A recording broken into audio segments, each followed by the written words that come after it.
All right, good Sunday to you guys. For you DIYers, it's been a while since the last posted, so here we go.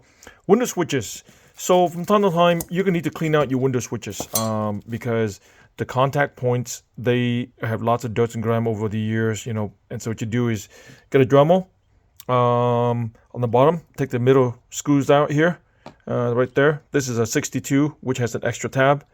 Take the middle screw out. This thing will come straight out. It screws right into there. And what I do is I get my Dremel and I clean up contact points. This one's been cleaned. And then next would be cleaning the inside here. All right.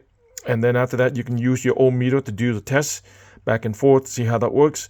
And if your switches are really bad, you can't rebuild them, you can buy new through John Brewer. There's a few other vendors that will rebuild them. John will rebuild them as well. And I think Felix is the other guy.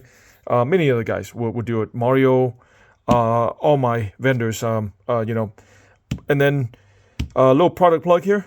Afterward, if your plate is bad, we make these now.